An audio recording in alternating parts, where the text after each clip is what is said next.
여러분 안녕하세요. 네, 저는 여러분들과 함께 선형대수학을 공부할 김석현이라고 합니다. 오늘부터 선형대수학 강의를 시작하게 되었는데요. 네, 여러분들 중에서는 선형대수학을 한번 배워보시고 다시 한번 복습을 하고 싶으신 분도 있을 것이고, 또 완전히 선형대수학이 무엇인지 모르시는 분들도 있을 것입니다. 그리고 수학에 대한 감각이 탁월하신 분도 있을 것이고, 왠지 수학은 좀 자기하고는 안 맞는다라고 생각하시는 분들도 있을 것입니다. 네, 저는 이 수업을 모든 분들을 위한 수업으로 생각을 하겠습니다. 즉, 선형대수학을 처음 배우는 분들도 쉽고 재미있게 배울 수 있도록 모든 자세한 과정들을 다 이야기할 작정이고요. 그러면서도 너무 수업이 지루해지지 않도록 깊이 있는 내용들을 하나하나씩 다 짚고 넘어갈 예정입니다. 네, 우선 여러분들이 공부하게 될 과목명은 선형대수학인데요. 대수학은 숫자 3을 갖다가 x 이런 식으로 4를 갖다가 y 이런 식으로 문자를 가지고 수학을 하는 것이라고 익히 알고 있을 텐데, 그렇다면 선형이라는 것은 무엇을 뜻하는 것일까요? 예, 이 선형이라는 것은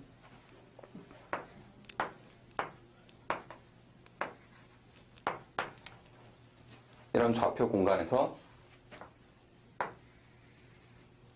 그래프의 모양을 뜻한다고 생각하시는 것이 가장 쉽습니다. y는 ax 이런 식으로 했을 때 이것과 비교되는 선형적이지 않은 그래프는, 선형적이지 않은 함수는 이런 것이 있죠.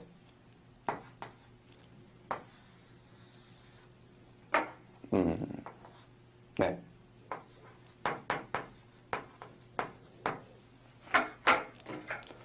y는 ax제곱. 이 그래프와 이 그래프의 결정적인 차이가 무엇인지 아시겠나요? 이 그래프를 한번 보죠. 우리가 만약에 다른 두 x값을 가지고 있다고 생각을 해봅시다. x1, x2가 있어요. 이 지점, 이 지점. 그러면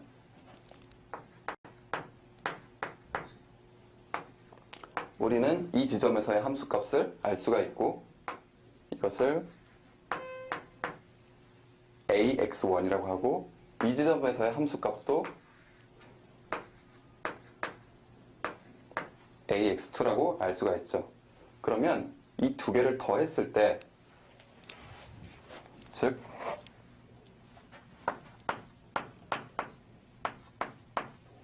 이것의 함수값은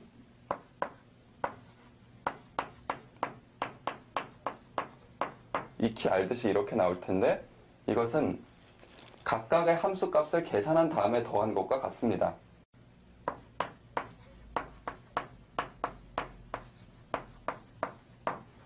이런 식으로요. 즉, 이 함수에 대해서 알고 싶으면 이 두 개를 더했을 때 나타난 함수값을 직접 계산할 수도 있고, 아니면 각각 함수값을 계산을 한 다음에 나중에 더하는 방법을 취할 수도 있다는 것입니다. 그런데 이런 선형적이지 않은 함수에서는 이런 장난을 칠 수가 없어요. 네, 이런 행동을 할 수가 없어요. 한번 보죠.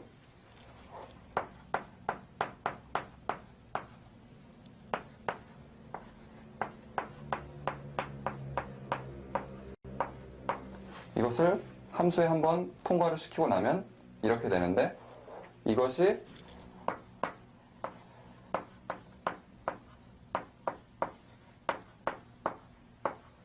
이것과 같습니까? 그렇지 않죠? 따라서 이런 함수에 대해서, 이런 비선형 함수에 대해서 알고 싶으면 이런 비선형 함수의 함수값에 대해서 우리가 전혀 모르는 지점에 대해서 알고 싶으면 이 x1하고 x2를 우리가 안다고 하도 그 지점에서의 함수값들로만은 이 지점에서의 함수값을 알 수가 없다는 뜻입니다. 따라서 이런 선형 함수가 비선형 함수에 비해서 좀 더 예측이 쉽고 또 다루기가 쉽다는 것을 알게 되죠. 우리가 공부할 선형 대수학은 이런 예측이 쉬운 선형 함수만을 대상으로 합니다. 네. 그래서 쉽다고 생각하실 수도 있는데요. 그렇게 쉽지만은 않을 것입니다. 네. 이 선형 대수학 강의를 시작하면서 진행을 쭉 하면서 저희가 대충 건드리게 될 주제들은 뭐 지금은 이 의미들에 대해서 다 알 필요는 없어요. 그냥 한번 쭉 짚고 넘어가 주는 겁니다.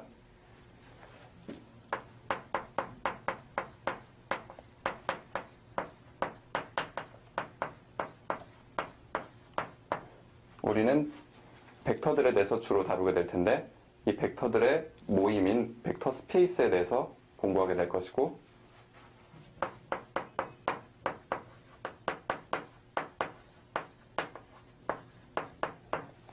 이 벡터 스페이스를 다른 벡터 스페이스로 옮겨주는 선형 함수 또는 선형 사상에 대해서 공부를 할 것이고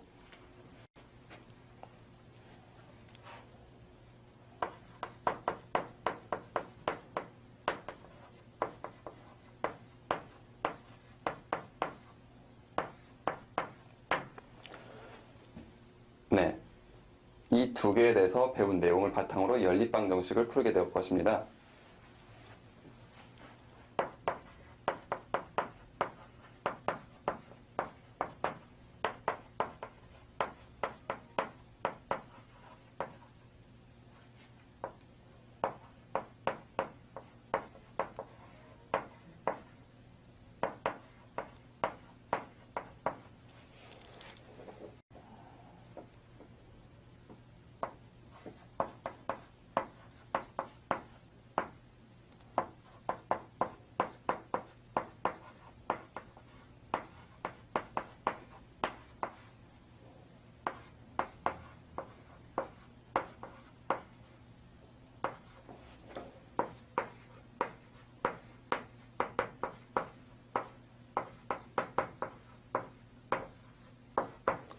네.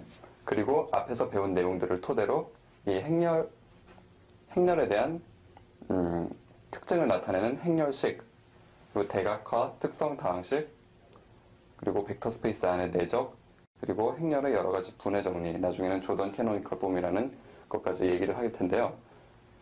그러면 여러분들은 혹시 선형 대수학이 벡터 스페이스뿐만 아니라 행렬에 대해서 다루는 것이라고 들었을 텐데 그러면 행렬은 언제 배우느냐 라고 생각을 하실 수 있는데요. 이 선형 함수가 곧 행렬입니다. 네, 여러분들은 이제 선형 함수와 행렬이 서로 다르지 않은 같은 존재라는 것을 알게 될 것입니다. 예, 우선 이것들에 대해서 다 아실 필요는 전혀 없고요. 이 강의를 쭉 따라가다 보면 자연스럽게 아시게 될 것입니다. 선형대수학 첫 번째 수업은 벡터 스페이스에서부터 시작합니다.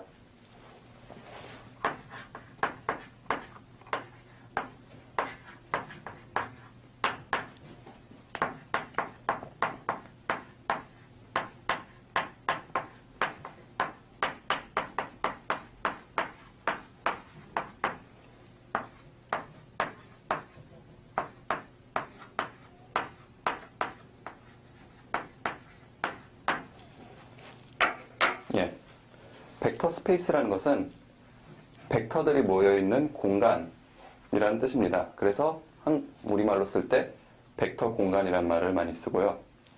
그러면 벡터라는 것은 무엇인가?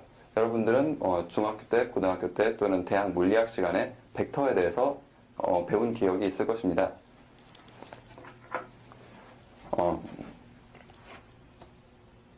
설명을 하기 위해서 모형들을 가져왔어요.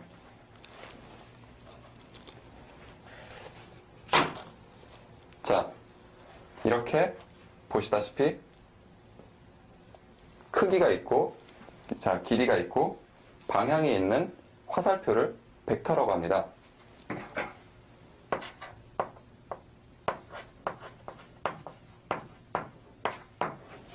네, 이게 끝이에요. 벡터는 이렇게 크기하고 방향에 대해서 제가 말씀을 드렸는데, 이 벡터라고 생각할 수 있는, 우리가 직관적으로 와닿을 수 있는 어떤 물리량이 뭐가 있을까요? 우선 이 점을 원점으로 했을 때의 위치가 있겠죠. 그리고 또 크기가 있고 속도, 방향이 있는 것, 속도. 또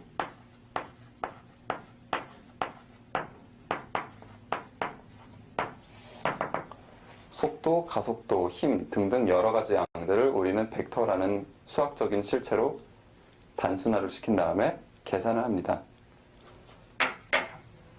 자, 그러면 우리는 벡터를 이 원점에서부터 시작해서 어떤 끝점까지 가는 위치를 표시하는 화살표라고 생각을 하고 이야기를 진행하겠습니다.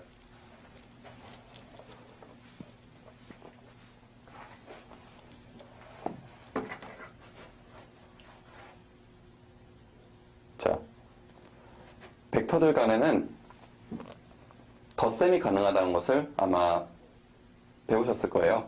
다시 한번 짚고 넘어가겠습니다. 이런 벡터 A가 있고, 자, 위에 그려진 이 화살표는 이 양이 벡터라는 뜻입니다.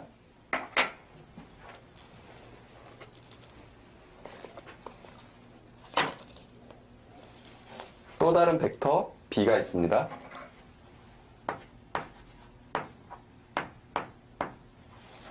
자, 그러면 이것들을 위치라고 생각을 하면 어떤 원점에서부터 어떤 점이 여기에서 여기까지 움직인 다음에 다시 여기에서 여기까지 움직인 상황을 볼 수 있습니다.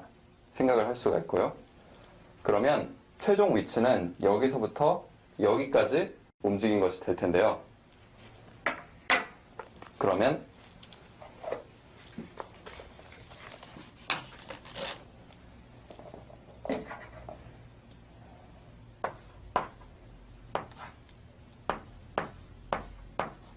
이것을 하나의 큰 벡터 C라고 생각을 할 수가 있겠죠.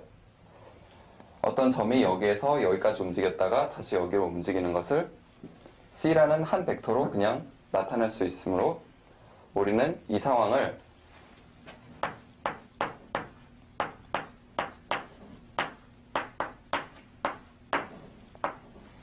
A 벡터와 B 벡터를 더했더니 C 벡터가 되었다라고 표현을 합니다. 이렇게 A 벡터와 B 벡터가 서로 꼬리에 꼬리를 물고 있을 때는 간단하게 C 벡터를 알 수가 있는데, 이 벡터가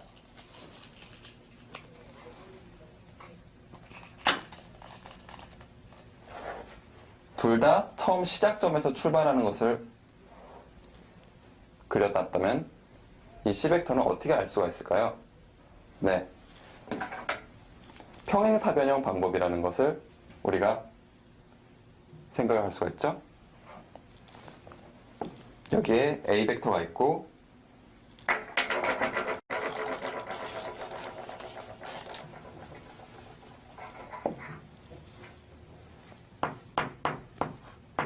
여기에 A 벡터가 있고 여기에 B 벡터가 있으면 이 B 벡터는 A 벡터의 끝점으로 이동해서 이렇게 이동을 할 것이니까 여기에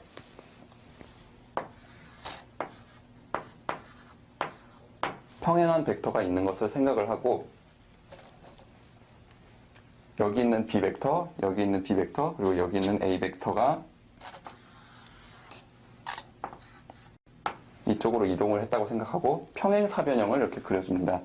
그러면 이 평행사변형의 대각선이 두 개의 합 벡터, C 벡터가 되는 것을 알 수가 있어요.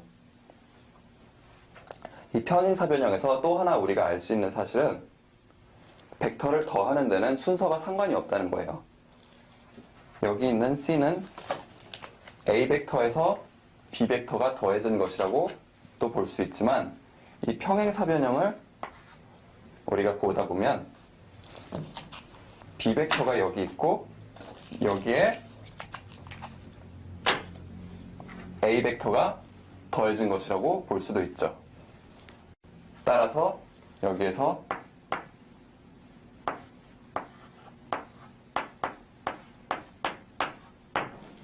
이런 등식을 알 수 있게 됩니다. 이것이 벡터의 덧셈의 성질이에요. 그러면 벡터에는 덧셈이란 연산만 있을까요?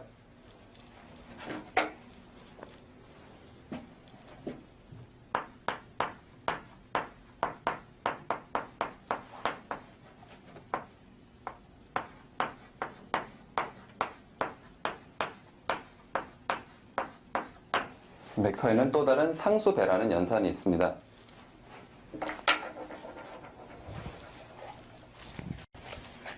자, 여기에 이런 짧은 벡터가 하나 있어요. 이 벡터를 A 벡터라고 했을 때 이 벡터에다가 아무 숫자를 하나 구해서 예를 들어서 숫자 3이라고 하죠.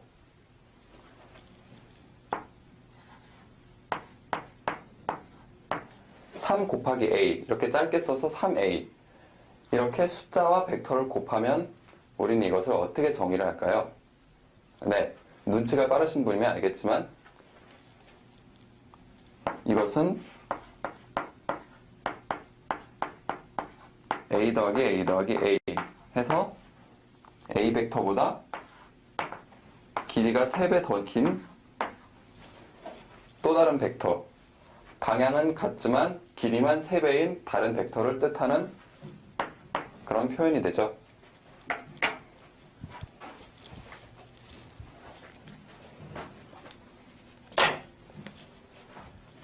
세 배는 안 되는 것 같은데 대충 넘어가 주세요. 네, 이렇게 벡터의 상수를 곱하면 이것을 길이를 늘리는 것이라 생각을 할 수가 있는데요. 그러면 이 길이 늘리기라고 보통 여러분들이 기억을 하기 좋으라고 이렇게 썼는데 사실 꼭 늘리기가 아닐 수도 있습니다.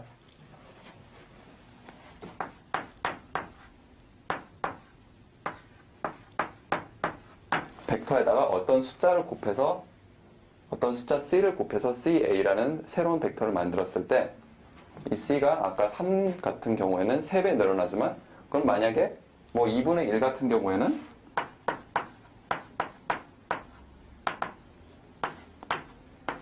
길이가 반밖에 안 되는 또 다른 벡터가 되겠죠.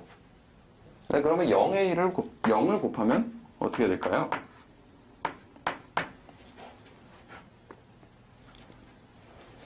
답은 이것입니다. 아예 시작점에서 출발해서 움직이지 않는 길이는 0이고 방향은 정의해조차 할 수 없는 이런 0벡터가 된다는 것입니다.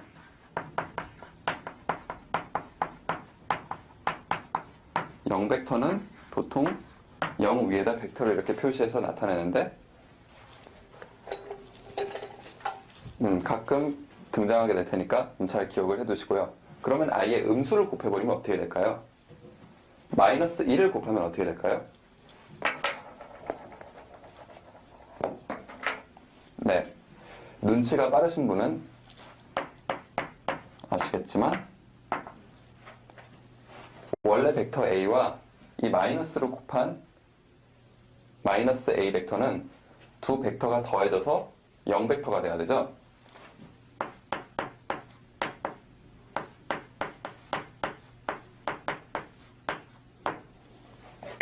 따라서 처음 출발점에서 시작했다가 다시 어딘가로 움직이니까 다시 처음으로 돌아왔다. 이런 0벡터가 되었다라는 걸 생각을 해보면 원래 벡터가 이 화살표라면 이 마이너스 A 벡터는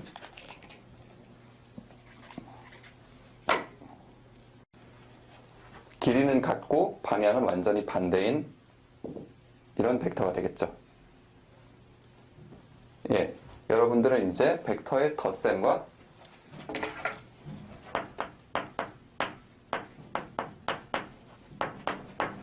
상수배 이 두 가지 연산에 대해서 알게 되었습니다. 다 아시는 분은 한 번 더 짚고 넘어갔다고 생각을 해주시고요. 방금 벡터들의 덧셈 그리고 벡터에다 상수를 곱하는 두 가지 연산에 대해서 얘기를 했는데요. 자, 그럼 이것들이 우리가 흔히 좌표라고 부르는 것과 어떤 연관성이 있는지 한번 짚고 넘어가겠습니다. 우리가 보통 이렇게 벡터가 있으면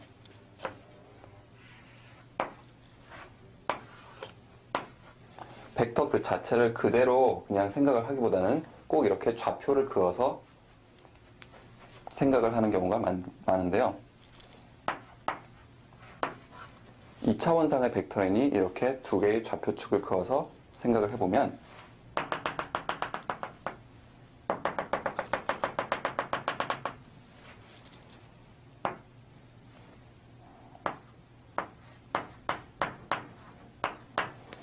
이 끝점의 좌표를 x, y라고 하면 x, y라고 하면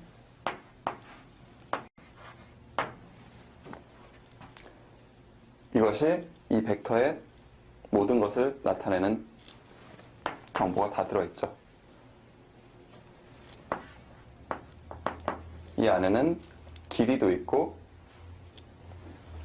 벡터의 길이를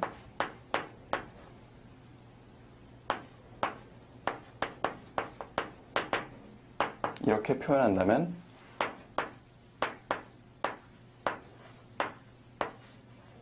이렇게 피타고라스의 정리에 의해서 여기서 여기까지의 길이는 두 성분의 제곱의 합의 제곱근 이렇게 나오게 되고요.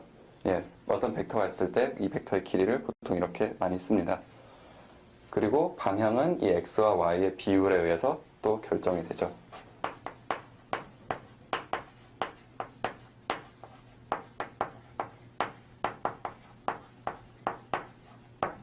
네, 그러면 이제 두 개의 벡터가 있다고 생각하고 이 두 벡터가 더해진다는 것이 어떤 의미인지 한번 생각을 해보겠습니다.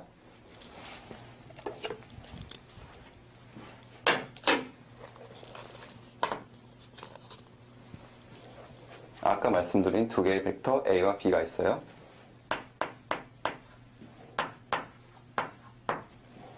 이것들의 성분은 각각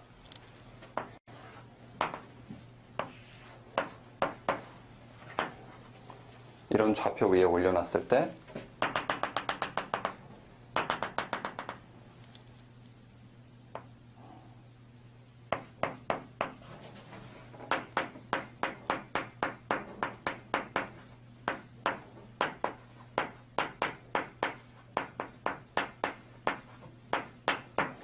이렇게 X방향 성분, Y방향 성분이 다 있다고 생각을 해봅시다. A 벡터의 경우에는 AX라는 X방향 성분이 있고 AY라는 Y방향 성분이 있어요. B의 경우에도 마찬가지로 여기서 여기까지 길이가 BX라는 성분, BY라는 이 작은 성분 두 개가 있어요. 그러면 여기서부터 출발해서 여기까지 가는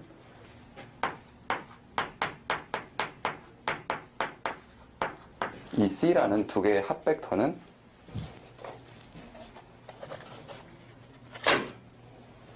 어떤 성분을 가지게 될까요?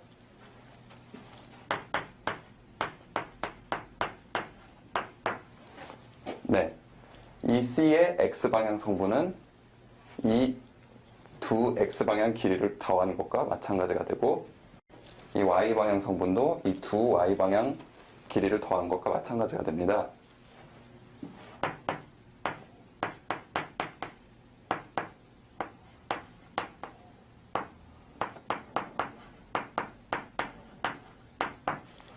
이렇게 두 벡터를 더한다는 것은 두 벡터의 성분들을 이렇게 더하는 것과 마찬가지가 된다고 생각을 할 수가 있습니다. 네, 그러면 상수배도 크게 다르지 않겠죠?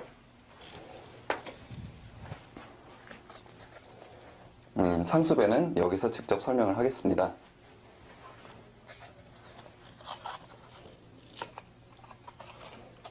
저쪽에서 설명을 할게요. 이런 작은 벡터가 하나 있을 때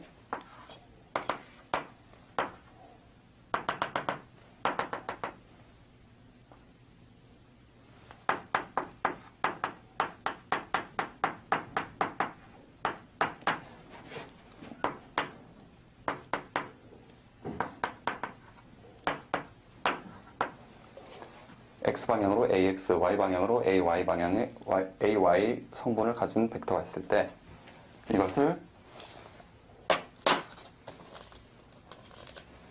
방향을 그대로 유지시킨 상태에서 길이만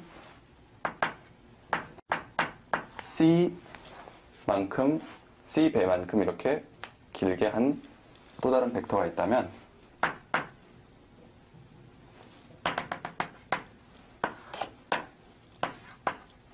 이것을 가로 성분과 세로 성분, X 성분과 Y 성분은 똑같은 비율대로 C배만큼 늘어났을 것이므로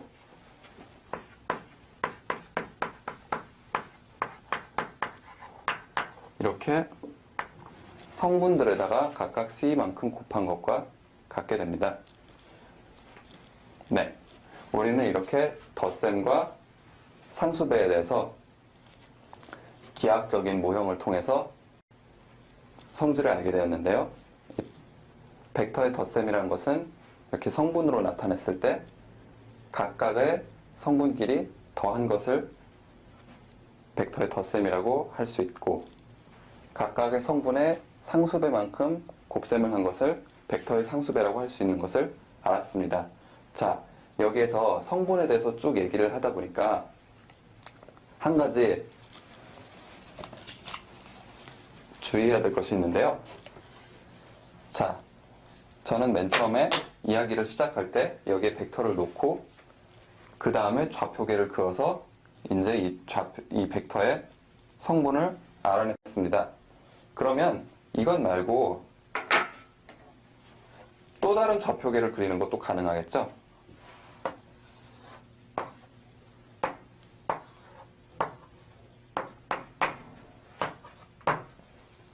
네. 이제 흰색 선은 무시하시고 노란색 선만 주목해서 보시면 여러분들은 새로운 좌표계에 의해서 새로운 성분을 만나보실 수 있습니다.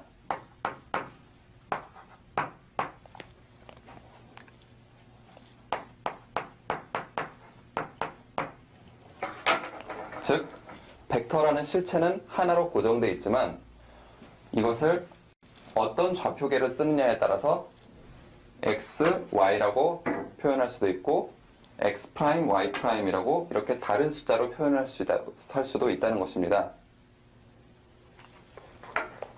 따라서 이 둘이 만약에 같은 벡터를 나타내는 다른 두 가지 방법이라면 우리가 같은 대상을 가지고 다른 두 개의 언어로 말을 할 때 이 둘 사이에 통역이 필요한 것처럼 이 둘 사이에도 서로 변환이라는 게 필요할 수가 있겠죠?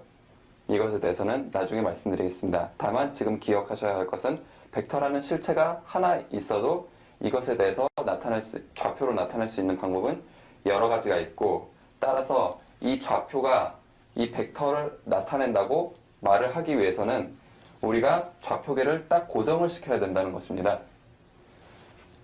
누군가는 이 흰색 좌표계에 의해서 계산을 하고 있는데 다른 사람은 이 노란색 좌표계에 의해서 계산을 하고 있고, 이 두 사람이 이 사실에 대한 서로의 대화 없이 그대로 계산 결과를 주고받으면 서로 맞지 않는다고 싸우게 되겠죠. 네, 이것을 기억하시기 바랍니다. 벡터 스페이스는 V라는 어떤 집합인데 이 안에는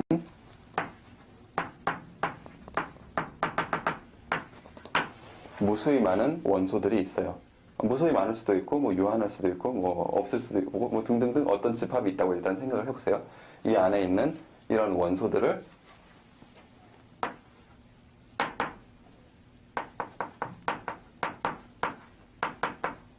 벡터라고 얘기를 합니다. 이 V라는 원소는 큰 V라는 집합 안에 들어가는 원소이고요. 보통 벡터를 이야기를 할 때 물리 시간에는, 그리고 지금까지 얘기를 하기로는 어떤 문자 위에 이렇게 화살표를 많이 그려서 이야기를 했지만 지금부터는 수학과에서 쓰는 스타일대로 이 화살표를 생략하고 그냥 뭐 소문자로 V, W, U 같은 것들이 나오면 이것들을 벡터라고 생각을 하시면 되겠습니다. 네, 벡터 스페이스 V에 대해서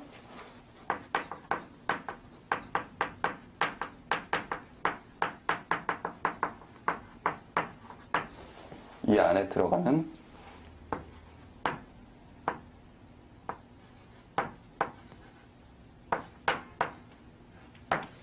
이런 원소들이 있을 때 우리는 일단 덧셈에 대한 성질을 4개를 댈 수 있습니다.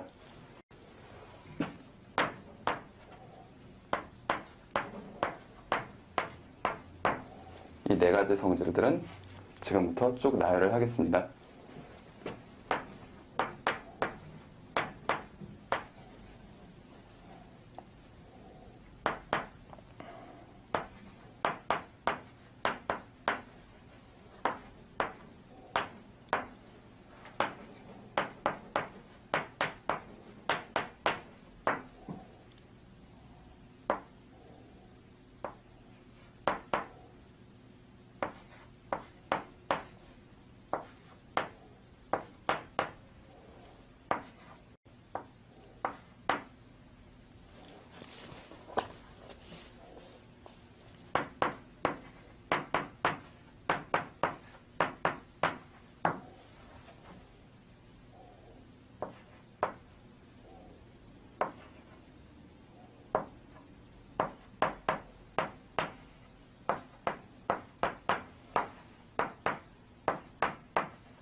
네, 이 4가지 성질들을 잘 봐주세요. 우선 첫 번째 성질은 이 벡터 3개를 더한다고 했을 때 앞에 2개를 먼저 더하고 뒤에 걸 더하나, 뒤에 2개를 먼저 더하고 앞에 걸 더하나 마찬가지라는 것입니다. 이 덧셈을 그냥 숫자들의 덧셈이라고 본다면 굉장히 당연한 것입니다만, 이 덧셈을 우리가 처음 보는 연산이라고 생각을 하고 이 연산이 가지고 있는 어떤 특징이라고 생각을 한다면 이 1번을 굳이 이렇게 써준 이유에 대해서 아시게 되겠죠? 예, 이것들은 벡터들 간의 덧셈이라는 연산이니까 우리가 잘 알고 있는 어떤 다른 그냥 덧셈하고 같아야 될 필요가 없어요. 예를 들어서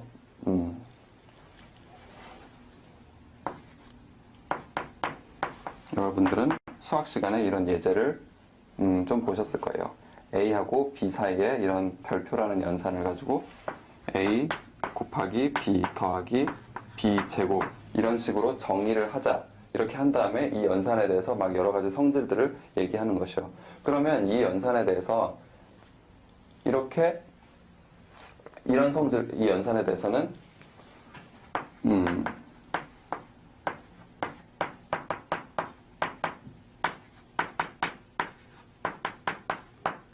이런 성질도 성립하기 힘들 것이고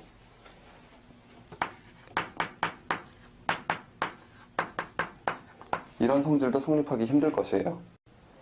따라서 이렇게 벡터들 간의 덧셈에서 이런 성질이 성립한다는 것은 당연한 것이 아니라 우리가 벡터들 간의 덧셈에 대해서 잘 알고 난 다음에야 비로소 확신할 수 있는 그렇게 당연한 것은 아닌 성질이라고 생각을 하시면 되겠습니다. 이 2번째는 이 벡터들 간의 덧셈은 서로 순서를 바꿔도 상관이 없다라는 것이고, 이 3번은 이런 기호들이 약간 낯설 수도 있는데 하나하나 설명을 해드릴게요.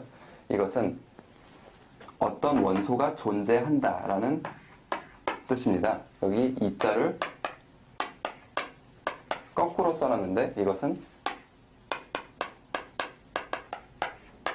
존재한다는 뜻이 exist의 첫 머리 글자입니다. 그래서 이 어떤 동그라미, 이런 0이라는 원소가 벡터 스페이스 안에 존재를 하는데 이것은 어떤 성질을 가지고 있냐면 이라는 뜻입니다. 이 st라는 말은. 이 st는 영어의 such that이라는 이런 문구의 앞글자를 딴 것입니다. 이런 표현은 수학을 하다 보면 굉장히 많이 쓰이는 표현이니까 이렇게 관용적으로 줄이는 방법을 다 마련을 해두었고요, 수학자들이. 그래서 저도 이런 방법을 쓸 것입니다. 예, 이 문장을 다시 한번 말씀을 드리자면 우리가 이런 벡터 스페이스를 골랐을 때 이 벡터 스페이스 안에는 반드시 어떤 0이라는 원소가 존재한다. 이 0이라는 원소의 성질은 왼쪽에 더하든 오른쪽에 들어가든 뭐 물론 두 개는 똑같겠죠. 이 2번 성질에서 모든 벡터 V를 자기 자신으로 만들어준다. such that 이걸 쓰면 더 좋겠네요. for all V in V. 벡터 스페이스 안에 있는 모든 벡터 V에 대해서 0이라는 걸 더하면 그냥 V가 된다. 자, 이 0이라고 쓴 것이 무엇인지 잘 아시겠죠? 아까 살짝 등장했던 이 0벡터죠. 이 처음에 출발점에서 그냥 끝나버리고 길이는 0이고 아무데로 방향을 우리가 정의를 할 수가 없는 그런 0벡터요. 이 0벡터를 뜻하는 것이라고 생각을 하시면 되겠습니다. 그리고 4번은 이런 for all이라는 말도 사람들이 잘 쓰기 싫어해서 그냥 이렇게 all의 맨 앞 글자 a를 거꾸로 뒤집어서 이렇게 해놓으면 그냥 all이라고 생각을 하세요. 모든 벡터 v에 대해서 얘하고 짝지어지는 어떤 마이너스 v라는 다른 벡터가 존재를 해서 얘의 성질은 무엇이냐면 얘랑 더하면 0이 된다. 0벡터. 아까 우리가 말했던 3번에서 말했던 0이 된다. 이런 성질을 가지는 마이너스 v 벡터가 존재한다는 것이죠. 그래서 이 성질을 이렇게 쭉 쓸 때는 순서를 바꿔서 쓰면 곤란해져요. 4번을 3번보다 먼저 쓰면 이 0은 어디서 나온 것이냐 이렇게 물어볼 수가 있거든요. 자, 여기 말한 마이너스 v 벡터는 뭘 말하는 걸까요? 네, 이렇게 이것을 v 벡터라고 한다면 마이너스 v는 이것 두 개를 더해서 0 벡터가 되는, 즉 크기는 같고 방향만 반대인 이런 벡터를 말하는 것이겠죠. 예. 그렇다면 이제 덧셈에 대한 네 가지 성질들을 얘기했으니까 이 상수 곱에 대해서도 또 네 가지 성질들이 있습니다. 이것에 대해서 얘기를 하겠습니다. 여기서 벡터 스페이스에 8가지 성질이라고 했으니까 1, 2, 3, 4를 적었으니까 5, 6, 7, 8을 적으면 되겠죠.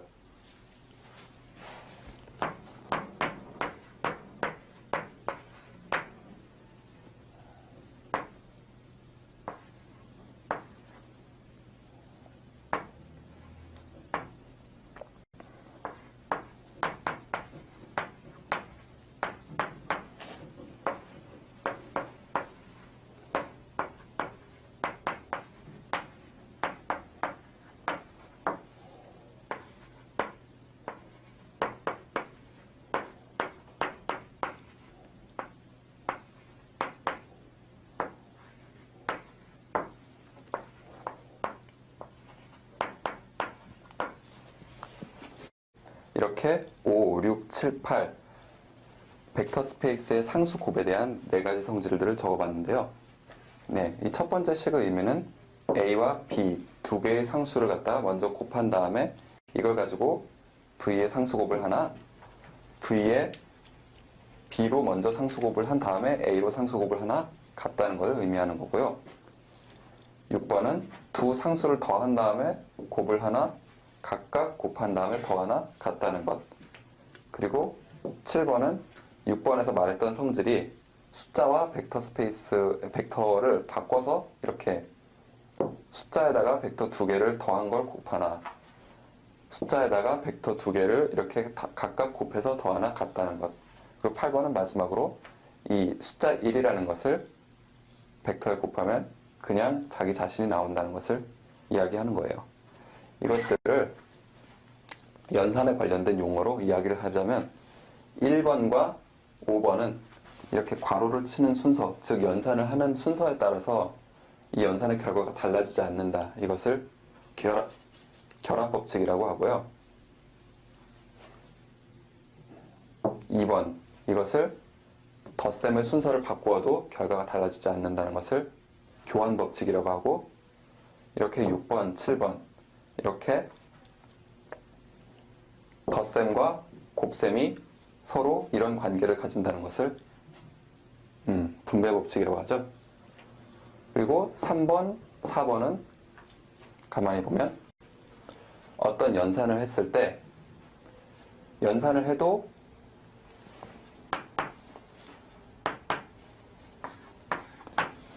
먼저 원소와 결과가 달라지지 않는 어떤 하나의 딱 고정된 원소가 존재한다 라는 것을 나타나는데요. 이것을 항등원이라고 합니다. 네, 제가 얘기하는 거를 일일이 다 적지 않는 이유는 그냥 듣고 넘기시라는 의미에서 그런 거예요. 그리고 이 항등원이 존재하면 이 원래 원소와 무엇 다른 것을 이렇게 더해서, 아니, 그러니까 다른 것을 연산을 해서 항등원이 나오게 하는 이런 다른 원소가 존재한다라는 것을, 이것을 여권이 존재한다라고 하죠. 제가 지금까지 말씀드린 덧셈에 대한 4가지 성질, 그리고 곱셈에 대한 4가지 성질, 합쳐서 8가지 성질을 모두 만족하는 어떤 집합을 벡터 스페이스라고 하고, 이것들의 원소를 벡터라고 합니다. 자, 그러면 제가 계속 숫자 하면서 이 벡터에다가 어떤 상수를 곱하고 했는데, 이 숫자는 어떤 숫자여야 될까요? 예, 우리가 벡터 스페이스에 대한 논의를 쭉 전개하기 위해서는 이 숫자상에서 덧셈, 곱셈, 뺄셈, 나눗셈, 이 사칙 연산이 모두 성립할 수 있어야 됩니다. 따라서 이 정수만으로 이루어진 벡터 스페이스 이런 것들은 성립을 할 수가 없고요. 예, 정수에서는 덧셈하고 곱셈, 뺄셈은 마음대로 할 수 있어도 나눗셈을 할 수가 없잖아요. 그래서 덧셈, 뺄셈, 곱셈, 나눗셈이 마음대로 가능한 집합이 우리가 알고 있는 것이 어떤 것이 있죠? 유리수 Q. 모든 정수와 정수 나누기 정수꼴을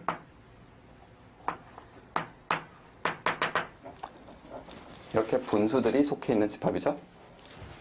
그리고 실수 R, 복소수 C, 이렇게 허수까지 포함한 이런 것들이 있게 되죠.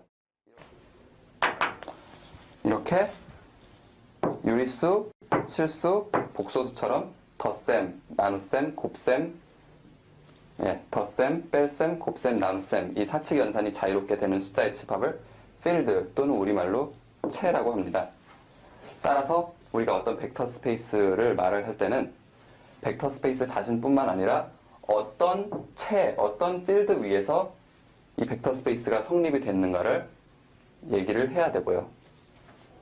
마지막으로 딱 한 가지만 짚고 넘어가겠습니다. 벡터 스페이스도 집합인 이상 어떤 부분 집합을 가질 수 있습니다. 여기 있는 모든 원소가 여기 속한다는 것인데요. 그러면 이 부분 집합도 벡터 스페이스가 될 수 있겠죠. 그러면 이 부분 집합이 벡터 스페이스가 되려면 어떤 조건을 만족을 해야 될까요? W1, W2라는 두 개의 원소가 이 W라는 집합 안에 속한다고 생각을 해봅시다. 그러면 이것들 간의 연산은 이렇게 유리수, 실수, 복소수처럼 덧셈, 나눗셈, 곱셈, 덧셈, 뺄셈, 곱셈, 나눗셈, 이 사칙 연산이 자유롭게 되는 숫자의 집합을 필드 또는 우리말로 채라고 합니다. 따라서 우리가 어떤 벡터 스페이스를 말을 할 때는 벡터 스페이스 자신뿐만 아니라 어떤 채, 어떤 필드 위에서 이 벡터 스페이스가 성립이 됐는가를 얘기를 해야 되고요. 마지막으로 딱 한 가지만 짚고 넘어가겠습니다. 벡터 스페이스도 집합인 이상 어떤 부분 집합을 가질 수 있습니다. 여기 있는 모든 원소가 여기 속한다는 것인데요. 그러면 이 부분 집합도 벡터 스페이스가 될 수 있겠죠. 그러면 이 부분 집합이 벡터 스페이스가 되려면 어떤 조건을 만족을 해야 될까요? W1, W2라는 두 개의 원소가 이 W라는 집합 안에 속한다고 생각을 해봅시다. 그러면 이것들 간의 연산은 이 연산의 성질들이 모두 여기 있는 것들을 따르는 것은 맞겠죠. 이 연산 구조는 모두 V에서부터 주어진 것이니까요. 따라서 우리가 체크해야 될 것은 오로지 딱 두 가지.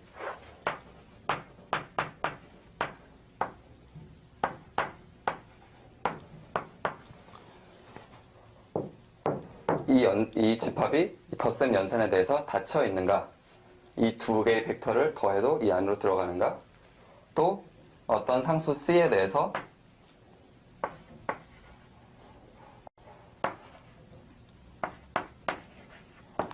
W의 원소, 작은 W에 대해서 CW가 이 안에 속하는가, 이 두 가지를 체크를 해보면 되겠습니다. 이렇게 체크 과정을 마무리를 하면 비로소 이 W가 벡터 스페이스 V 안에 속하는 또 다른 벡터 스페이스라는 것을 알게 되고, 그럴 때 우리는 그냥 이런 집합이 속하는 기호가 아니라, 집합이 속하는 기호를 이렇게 쓰는 분도 있겠습니다만, 네, 이런 기호가 아니라 이렇게 숫자처럼 부등호를 써서 이렇게 나타내고요. 이 경우에 W는 V의